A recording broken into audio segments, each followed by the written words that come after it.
Il s'appelle Yom Tov Khalfon. On a le plaisir de le recevoir pour son Alia Story. Et oui, on le voit beaucoup sur les réseaux sociaux en ce moment, normal, puisqu'il est candidat sur la liste Ayamin et Hadash. Il paraît que c'est comme ça qu'on dit correctement en hébreu.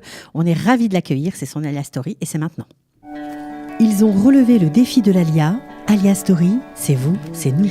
Yom Tov Khalfon. Alors Yom Tov avec un B, déjà on va commencer par le commencement. Oui. C'est bizarre comme écriture. Est-ce que ça veut dire quelque chose ? Il y a une raison. On va révéler la raison officiellement sur Radio Kalita. En fait, c'est le nom de mon grand-père. Je porte son nom, mon grand-père qui était rabbin en Tunisie, et je portais que c'est son nom et son prénom, donc vraiment je m'appelle exactement comme lui. Et en Tunisie, on prononçait pas la lettre Vet, ça n'existait pas, c'est pour ça que les gens s'appelaient Abraham et pas Avraham. Et c'est pour ça qu'on connaît des Déborah et pas Dvorah. C'était la prononciation séfarade. Donc, et c'est pour ça que même en Tunisie, on ne disait pas la prière de Harvit, mais d'Arbit, etc. C'était le Vet n'était jamais prononcé, pas qu'en Tunisie, dans les pays d'Afrique du Nord.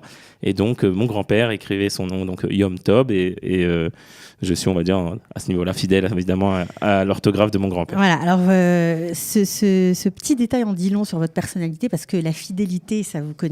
Vous êtes fidèle à vos engagements, vous êtes fidèle à vos rêves, on va dire, parce que aujourd'hui, vous êtes 11e sur la liste Ayamin et Hadash.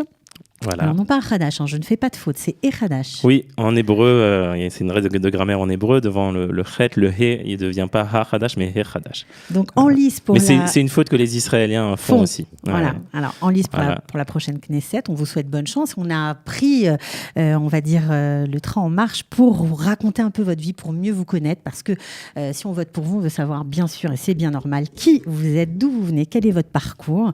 Donc vous avez 2 enfants.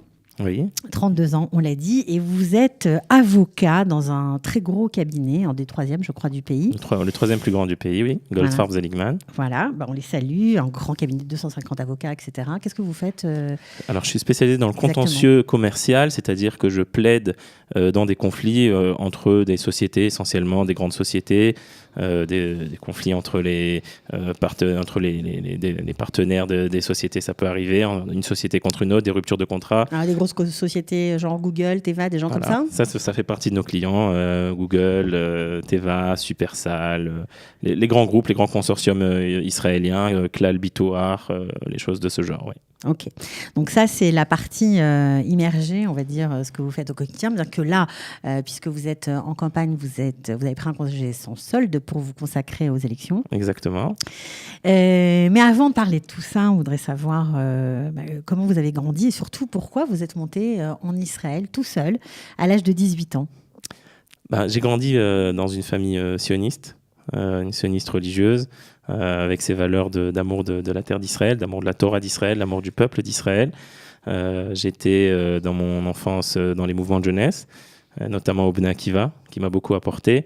J'ai fait tout le cursus au Bnei Akiva depuis vraiment la petite enfance jusqu'à devenir madrir donc à mon tour. Vous êtes né, vous avez grandi à Sarcelles, je crois. Je suis né, j'ai grandi à Sarcelles. Voilà, donc c'est vraiment le cocon juif par excellence, au cœur du quartier juif de Sarcelles. On appelait ça la petite Jérusalem. Alors à mon époque, je vais vous raconter une anecdote, on n'a jamais appelé ça nous la petite Jérusalem. Bon. Dans la Sarcelles que j'ai connue moi dans mon enfance, on n'a jamais appelé ça la petite Jérusalem. C'est un nom qui s'est développé plus récemment, je crois, autour des années, on va dire 2003-2004. Il y a eu un film qui a utilisé ce nom. Donc moi dans mon enfance, je me souviens pas qu'on l'appelait comme ça, mais c'est vrai qu'aujourd'hui on l'appelle la petite Jérusalem. Ouais. Ok, alors une famille très sioniste, vous l'avez dit, vous avez des parents, notamment un papa prof d'hébreu. Prof d'hébreu, d'histoire juive, de Tanakh. Ouais, il fait plein de choses, très observant, ministre officiant aussi. Oui, voilà. Gardien de la tradition juive tunisienne par excellence, oui. Il paraît. Voilà. Et oui. Voilà, il a appris à lire, je crois, beaucoup d'enfants. Voilà, il était professeur au Talmud Torah. Il enseigne aux enfants pour la bar mitzvah la lecture de la Torah. Il a eu des milliers d'élèves. Alors, c'est assez rigolo que vous fassiez de la politique aujourd'hui parce que, a priori, un papa prof, votre maman était, je crois, un sténodactylo. Secrétaire sténodactylo, oui. La politique, c'était quoi ? C'était pas une ambition familiale du tout. Non, pas forcément. C'est vrai que c'est plus le chinour, c'était plus l'éducation à la maison, mais on a toujours été, moi j'ai toujours été intéressé depuis petit par la politique. En fait, mon père lisait le journal Le Monde depuis toujours, tous les jours. Tous les jours. Et en fait, quand j'étais petit, c'est moi qui allais lui acheter le journal. On avait un bar tabac en bas de la maison. Et en fait, moi j'ai appris à lire dans le journal Le Monde. Ah, comment ça, appris à lire dans le journal Le Monde? Vous lisiez Parce que quand j'étais titres petit, je regardais. Au début, je comprenais rien. Et petit à petit, on apprenait. Et je regardais les titres. Et en fait, le temps que je lui apporte son journal et juste le truc, donc je lisais les titres et petit à petit les articles. Donc c'était ça mes lectures quand j'étais un enfant de 6, 7, 8 ans, je commençais à lire Le Monde. Alors, super précoce quand même, Yom-Tov Khalfon, vous commencez avec Le Monde et puis vous continuez à l'âge de 9 ans, alors là c'est un truc quand même assez incroyable, à développer une passion pour un homme politique très connu, Jacques Chirac. Exactement. Qui a été président de la République, évidemment. Voilà, en 1995, donc j'avais 9 ans, Jacques Chirac s'est présenté 9 ans, c'est un truc de fou. Voilà, il s'est présenté à la présidentielle et j'étais fan de lui, tout simplement. J'ai fait campagne pour lui, j'avais des posters de lui dans ma chambre. Mais ça veut dire quoi, faire campagne pour lui à 9 ans? J'allais le jour des élections, j'allais dans les bureaux de vote. J'étais avec un copain à moi. On allait de bureau en bureau à Sarcelles et on disait aux gens votez Chirac, mangez des pommes. C'était à l'époque aussi un des slogans de Jacques Chirac à l'époque. Et j'avais aimé l'homme, j'avais aimé son charisme et j'aimais déjà la politique à cette époque-là. Oui. Donc c'était déjà quelque chose de profond. Alors 9 ans, ensuite vous l'avez dit, les mouvements de jeunesse et puis à un moment, on va dire au moment de l'adolescence. Puisque vous étiez, on l'a dit aussi, dans une famille sioniste. En Israël, c'est l'Intifada, voilà. La première. La deuxième, pardon. Et le Bnei Akiva, vous trouvez que c'est sympa d'être avec eux, mais vous avez envie d'un engagement plus dynamique. Plus militant. Plus militant. J'étais au Bnei Akiva, évidemment, on avait les activités le Shabbat à la synagogue, on avait les machanot, c'était les camps de vacances, mais je trouvais que c'était l'époque vraiment, on parle de l'Intifada, l'année 2000, l'affaire Mohamed Al-Doura, Charles Anderlin, j'avais 14 ans à l'époque. Israël vraiment diffamé quotidiennement dans les médias français. Moi, j'avais du mal à accepter ça. Il y a des gens qui écrivaient dans les journaux non-stop. C'était une période très difficile. Très difficile à vivre. Et pour un jeune de 14, 15, 16 ans qui voit son pays, qui voit Israël, comme ça, diffamé dans les journaux, je trouvais que c'était pas assez militant. Donc, je me suis engagé à cette époque-là au Bétar. Mais je vais préciser, tourner justement vers. Vous faisiez quoi, des sittings? Voilà, on faisait des manifestations. Je me souviens qu'on faisait des manifestations devant TF1, devant France 2. On allait devant, avec des panneaux et voilà, on disait stop à la désinformation. Vraiment, on était contre ça. Je me souviens aussi qu'on avait fait une cérémonie à l'époque. Il y a eu l'attentat du Dolphinarium. C'était un vendredi soir, un terrible attentat en juin 2001, qui avait été presque pas couvert par les médias français. On était venu avec les photos des victimes et vraiment pareil devant les médias et on avait fait beaucoup de bruit autour de ça parce qu'on en avait assez que nos frères et sœurs se font massacrer en Israël et dans les médias français on ne pensait qu'à vilipender, attaquer Israël quotidiennement. Donc ça, c'était vraiment un engagement. Évidemment, on faisait des manifestations devant l'ambassade d'Israël pour soutenir Israël à cette époque-là. Voilà, c'était une période assez trouble. Et je me souviens, je pense que ma toute première manifestation, c'était les Juifs d'Iran. Il y avait 13 Juifs d'Iran à l'époque qui avaient été emprisonnés. On avait manifesté pour leur libération. Alors, un engagement qui vient de loin, on le comprend. Et puis, pour revenir à la politique, dans les années 2000, puisqu'on parlait de l'attentat du Dolphinarium, Jacques Chirac vient faire un voyage en Israël. Alors, est-ce que vous êtes toujours... C'était un peu avant. Le voyage en Israël, c'est en 1996. Ouais. En 2000, c'était... En 2000, c'est quand il a fait une déclaration incendiaire, à peu près, si je me souviens bien. Vous avez encore à cette époque-là soutenu votre idole politique ou pas? J'entretenais. J'échangeais avec... À l'époque, on avait des lettres. J'échangeais avec lui par des lettres. Et Ok, vous écriviez. On écrivait. C'était pas lui qui répondait. La plupart des fois, c'était ses conseillers. Une fois où c'est lui qui m'a répondu de sa propre main. Oui, j'avais pas du tout apprécié évidemment cette phrase dont je me souviens jusqu'à aujourd'hui. Ce n'est pas avec des tanks que l'on combat l'émotion d'un peuple. Et je m'étais pas gêné pour lui faire savoir.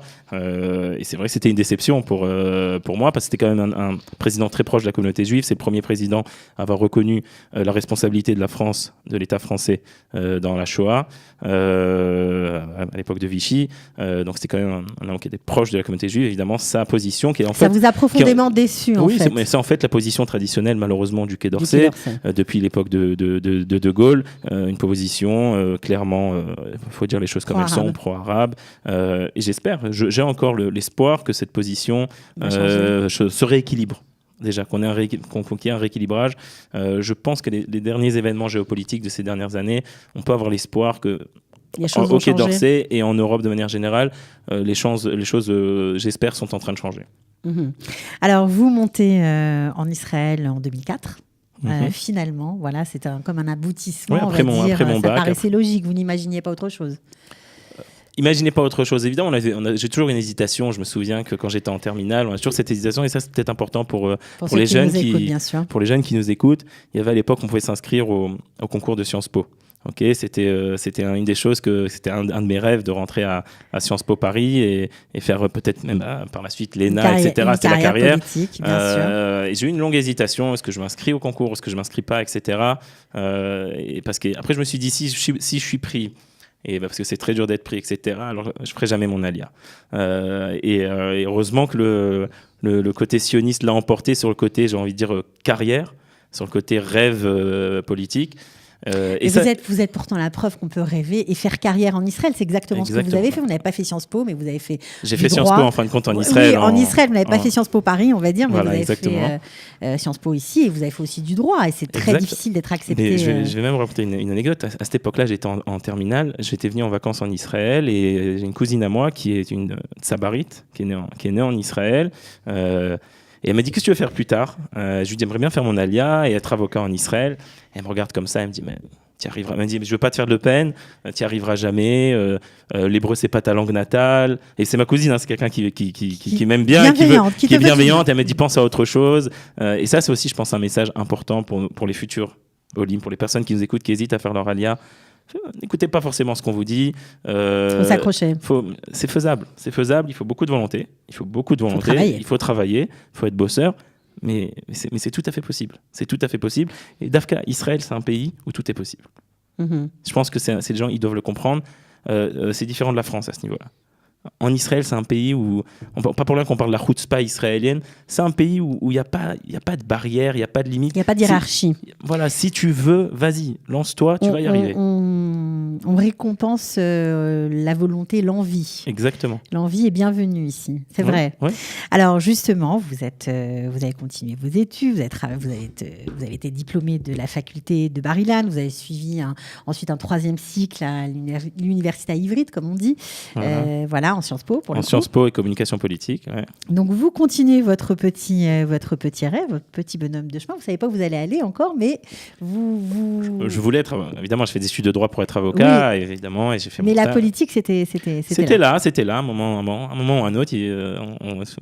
Est-ce que je le savais pas forcément, mais j'ai toujours été passionné de politique. Ouais. Bon, alors vous avez fait plein de choses, ça va être dur de tout dire, mais on va essayer. Vous avez fait une école de formation d'attachés parlementaires. Alors ça, c'est vachement intéressant, je trouve. Oui, c'est une école qui a été fondée une dizaine d'années par la personne qui l'a fondée, est aujourd'hui sur la liste du Likoud. Elle s'appelle Michal Shir.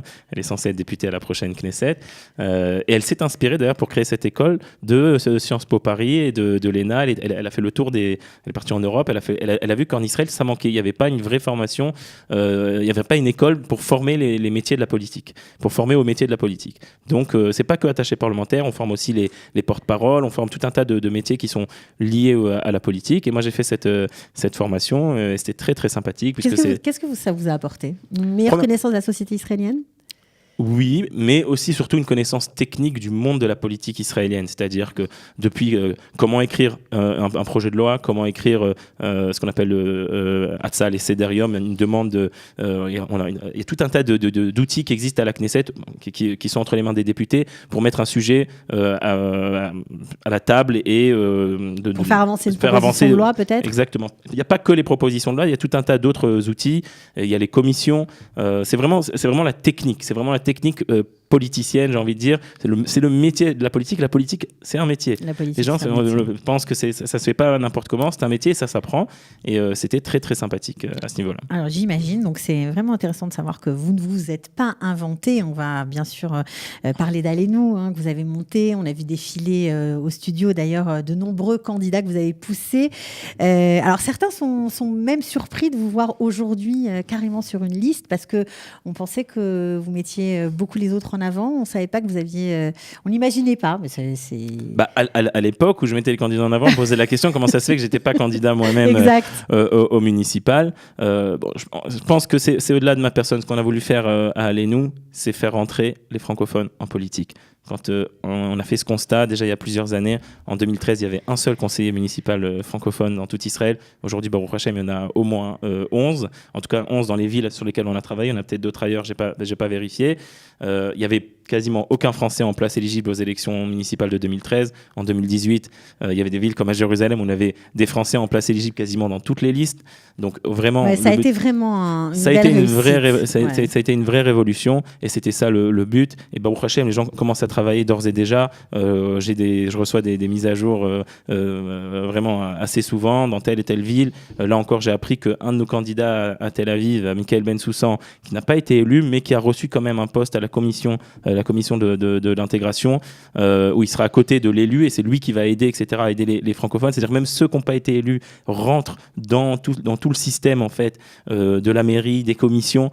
Ça va au-delà même, j'ai envie de dire, de l'élection elle-même. C'est enfin, il y a des francophones qui s'intéressent à ce qui se passe à la mairie. Et il y a des gens à la mairie qui s'intéressent au monde francophone et au monde de l'ALIA et de l'intégration francophone. Oui, parce qu'on sait très bien que dans tous les partis aujourd'hui, pratiquement, on cherche des francophones. Apparemment, vous avez réussi à transformer l'essai. Et ça, c'est bravo. C'est vraiment tout à votre honneur. Nous, ça nous fait chaud au cœur de voir qu'un francophone arrivé, tout jeune, 18 ans, qui a fait l'armée tout seul, Khayal Boded, qui a étudié tout seul, qui a aussi réussi à fonder sa famille, prendre des responsabilités comme ça politique, ça donne de l'espoir à d'autres. Voilà, ça montre le chemin, c'est possible. C'est tout à fait possible et je pense que c'est surtout ça le message. Les gens qui doivent comprendre. Faut arrêter de croire c'est parce que l'hébreu n'est pas ma langue natale, alors c'est pas grave, on parle, on a un petit accent, on peut faire des petites fautes d'hébreu, il n'y a aucun problème. Évidemment, il faut bien bosser, avoir un bon niveau, mais dans le sens où c'est possible, faut pas se fermer des portes, faut pas se sentir complexé par quoi que ce soit. Ça veut dire on est là, on est content d'être là, c'est notre pays, on n'est pas des spectateurs, on est des acteurs, on doit rentrer et y aller à fond. Il n'y a aucun problème à ce niveau-là. Alors, vous avez aussi été, on n'en a pas parlé, mais très actif au sein du CNEF, voilà, oui. Pour les étudiants francophones qui arrivent en Israël, qui sont un peu sans repère, c'est l'adresse, on va dire ça. Oui, exactement. Quand j'étais étudiant à Bar-Ilan, j'étais le responsable du CNEF à Bar-Ilan.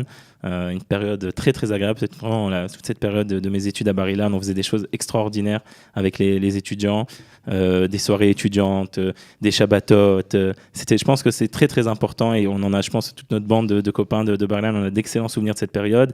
On s'est aussi engagé à l'époque, il y avait ce qu'on appelle la Agudat Studentim, l'association des étudiants. C'est aussi des élections. C'est aussi en fait, vous êtes partout, quoi. C'était sympa sur le campus. Vous n'avez pas peur de vous engager. On s'est présenté, on avait gagné les élections à l'époque. On avait gagné les élections avec l'association des étudiants et je pense que c'est très très important de s'engager. Et à Bar-Ilan, on était engagé. Après, par la suite, jusqu'à aujourd'hui, je suis actif de manière évidemment plus comme à l'époque, mais je suis membre du comité directeur du CNEF et j'essaye toujours Salut Sam Kadosh. On salue Sam Kadosh, Michael Moïse et toute l'équipe qui font un travail extraordinaire. Et c'est important de le dire, de le rappeler. Et par rapport à mon engagement politique, je peux dire que c'est aussi lié au CNEF, dans le sens où quand j'étais assis dans le comité directeur du CNEF et qu'on regardait par exemple les budgets, et que je me rendais compte que par exemple le ministère d'Aklita, le ministère de l'Intégration, n'aide, et ça je pense que je ne révèle pas un secret d'État, n'aide quasiment pas le CNEF et n'aide quasiment pas les associations francophones. Pour moi, c'est une injustice. Pour moi, il y a quelque chose qui cloche. Vous êtes engagé en politique parce que vous vouliez lutter contre les injustices de la société israélienne. Notamment, pas que, mais bien sûr, les injustices envers, c'est une sorte d'injustice envers ce public francophone qui est là, qui existe et qui n'est pas assez aidé. Alors certains vont dire peut-être que c'est de sa faute, c'est la faute du public francophone qui ne s'est pas engagé en politique et qu'en Israël, pour obtenir quelque chose, tu dois t'engager en politique. Donc moi, je pense qu'il faut faire notre part du boulot, on va s'engager. Et je pense que, et là on le voit avec le plan de l'intégration, le grand plan qui a été écrit en collaboration avec Kalita, avec Naftali Bennett, on va enfin changer la donne. Il est temps qu'on mette des budgets pour l'intégration des francophones. Et oui, alors lutter contre les injustices, donc ça peut être à notre petite échelle francophone, mais aussi ça peut être, je pense, à l'échelle aussi de l'État d'Israël. Il y a quelque chose que j'aime beaucoup faire et que j'essaye de faire le plus possible, c'est de la hasbara. C'est-à-dire que les injustices, jusqu'à aujourd'hui, on en parlait par rapport à l'époque de l'intifada, mais jusqu'à aujourd'hui, dans les médias, en France, la communication publique, dans les médias en France, en Europe, on parle encore d'Israël de manière erronée, on a encore beaucoup de désinformation, et pour moi, c'est très important de faire entendre la voix d'Israël, notamment en français. Et c'est vrai qu'Israël est très tourné vers le monde anglo-saxon, et on a des gens qui font de la hasbara de manière excellente de tout ce qu'est les médias dans les médias anglo-saxons. Au niveau des médias francophones, on le voit moins. Et si je suis élu député, moi je prends l'engagement, et je peux le prendre devant votre caméra, de monter sur toutes les antennes en français pour parler d'Israël, sans aucun problème. Alors, vous avez fait plein de choses, on le sait. Vous avez même été présent aux côtés de Yodin Shedboun lors de la création du premier lobby francophone. Vous étiez attaché parlementaire. C'est là-bas que vous avez vu qu'en étant, on va dire, un élu, on pouvait faire vraiment avancer les choses. C'est là-bas que vous avez vraiment pris conscience de ça. Quand on est dans les couloirs de la Knesset, et quand on est à une commission de la Knesset, on se rend compte que ce bâtiment que beaucoup d'entre nous qui habitent Jérusalem, on peut passer devant lorsqu'on est à Givatram, on ne se rend pas compte que dans ce bâtiment que se décident énormément de décisions qui vont influencer, qui touchent notre vie, quotidien, qui touchent mais pas que. Et c'est important d'être dedans et d'agir. Ça peut pas rester une terre étrangère, une zone que parce que je suis francophone ou parce que je suis un Olé Hadash, ce bâtiment va me faire peur et il faut rentrer dedans. Et ce qu'on a fait au lobby, on a fait rentrer les associations francophones qui sont venues, qui ont assisté, qui ont parlé, alors. Et après, je sais qu'au niveau des réussites, c'est difficile à évaluer. Il faut savoir qu'en fin de compte, Yoni Shedboun a fait un mandat assez court, c'était un an et demi, parce que la 19e Knesset n'était pas très longue. Il y a des choses qui ont été faites, d'autres qui n'ont pas été encore faites, et malheureusement, depuis non plus. Malheureusement, après, il y a eu des tentatives plutôt partisanes de recréer une sorte de lobby francophone, mais c'était en fait un lobby francophone exclusif au Likoud, qui était surtout tourné vers une ou deux députés du Likoud. C'était différent du projet de base. C'est vraiment le problème, c'est surtout tourné vers les primaires du Likoud. Et bon, c'est quelque chose qui peut être noble. Le but, c'était de pousser les francophones à s'encarter au Likoud et à influencer au sein du Likoud, qui est certes un parti de gouvernement, et que ça aussi, comment dire en hébreu, Nilo Mezalzel, c'est aussi important. Mais c'était pas en tout cas l'idée originale. Et je le dis d'ores et déjà, si je suis élu, j'espère qu'on va recréer une structure qui, elle, sera une structure non pas partisane, mais multipartisane, avec des députés de tous bords, tous les députés de droite comme de gauche qui sont intéressés par les sujets d'Alia et d'intégration à travailler ensemble. On a intérêt à travailler ensemble pour faire avancer ces sujets. Il faut du courage pour se lancer à 32 ans. Alors vous êtes en pleine carrière professionnelle, vous êtes depuis 8 ans avocat, donc on peut imaginer que dans 2 ans, vous auriez pu être, pourquoi pas, associé à votre cabinet, un des 3e du pays, donc c'était pas mal comme idée. Est-ce que c'est toujours possible quand on s'engage en politique, ou alors est-ce qu'il faut faire quelques renoncements? Parce que vous savez qu'aujourd'hui, les gens ont l'impression que la politique, on fait ça pour l'argent, on fait ça pour la gloire, pour servir ses intérêts personnels. Non, parce que je prends déjà la gloire, même si je cherchais la gloire, au quotidien, j'ai la chance et le grand bonheur de m'occuper de dossiers et de rencontrer les plus grands patrons de ce pays. Non, mais c'est important de le dire parce que les gens ont souvent c'est-à-dire si j'ai vraiment cherché la gloire, au contraire, au niveau de la gloire, je pense que c'est plus glorieux d'être un grand avocat d'affaires à Tel Aviv que d'être des politiciens. On sait que les politiciens, ils n'ont pas forcément une bonne image dans notre pays, ce qui est dommage d'ailleurs. Donc je pense pas. Et au niveau financier non plus, au niveau de la perspective de carrière, la carrière juridique en tout cas est plus intéressante au niveau financier. Mais après, dans la vie, il faut savoir aussi mettre de côté les petits intérêts personnels. Il y a une situation qui est là. On a ces dernières années 30 000 Olim qui sont là. On n'a aucune représentativité francophone à la Knesset. Si Baruch Hashem, Dieu a mis sur mon chemin la possibilité d'aider mon peuple, d'aider mes frères, d'aider mes sœurs, alors il faut savoir mettre de côté et payer le prix personnel pour faire avancer le J'espère que vous n'aurez pas un prix personnel à payer, mais bon. Non, il y a un prix. Ma famille paye un prix, etc. C'est rentrer en politique, il y a un prix personnel. Ils sont d'accord. Il y a un prix professionnel. Ils vous soutiennent? Baruch Hashem. C'est évidemment aussi, c'est difficile, mais Baruch Hashem. Et voilà, et je pense qu'il faut savoir aussi penser au klal dans la vie. C'est très important. Bon, alors on va finir sur ces belles paroles. On pourra encore parler très longtemps avec vous. On vous souhaite bonne chance. Merci, on Cathy. est fiers d'avoir un représentant, quelles que soient les opinions politiques, de toute façon, mais un représentant francophone en lice, pourquoi pas, pour entrer dans cette prochaine Knesset. On vous souhaite le meilleur, Yom Tov Kalfon. Yom Tov Kalfon, et on est sûr que si vous êtes élu, vous ferez pour le mieux pour nous tous. Merci beaucoup. Merci beaucoup, Cathy. À bientôt. À bientôt. Ils ont relevé le défi de l'Alia. Alia Story, c'est vous, c'est nous.